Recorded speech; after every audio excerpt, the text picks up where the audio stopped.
Hello and welcome to another adventure on this planet Earth. I'm Mark Gilchrist, and this week we're going through an earthquake drill in Mongolia, and we'll visit a seafood market, an e-car race, and Tiananmen Square, all in China.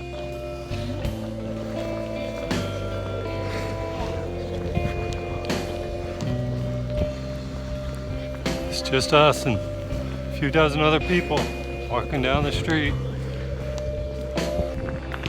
This is what an earthquake drill looks like. I'm in the city of Ulaanbaatar, Mongolia, the capital. About 1 million people. During the earthquake preparedness drill, the roads were closed to vehicles for several hours this morning, and people walked to designated areas for instructions and training.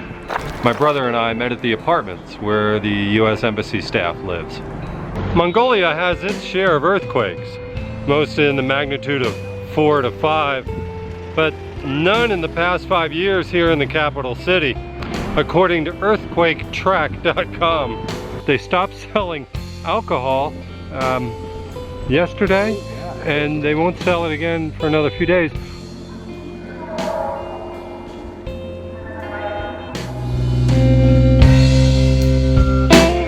I'm at the seafood market in downtown Xi'an.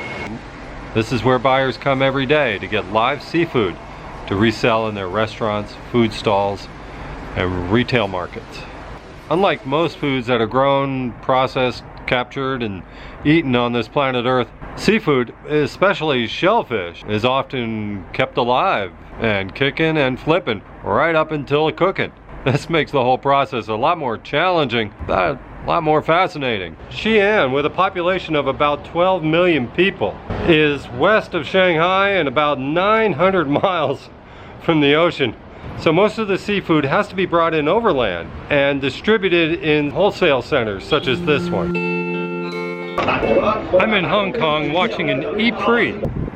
These are all electric cars that are able to race for 45 minutes to an hour on a single charge.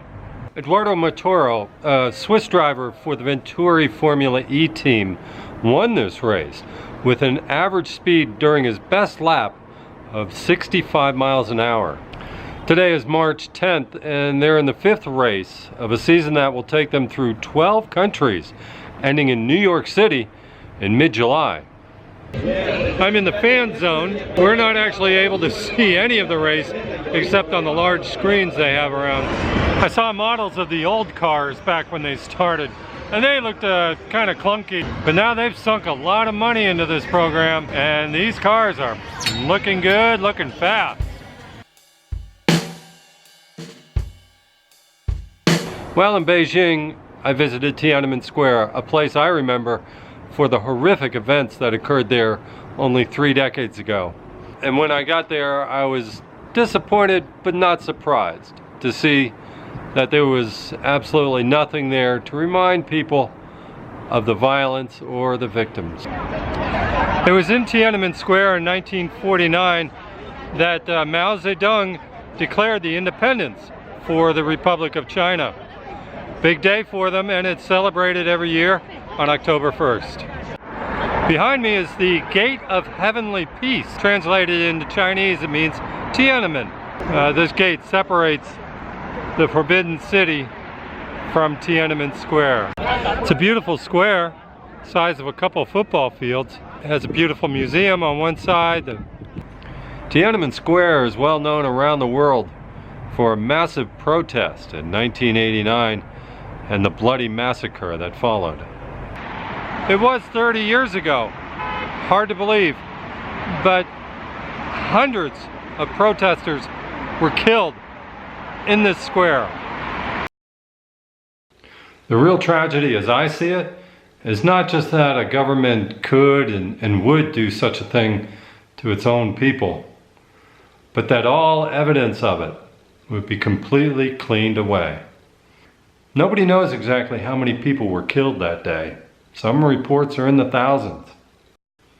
And nobody knows what happened to this brave young man. Compare all that to May 4th, 1970, Kent State University, Ohio. A day we call a massacre, when 4 people were killed and there are memorials everywhere.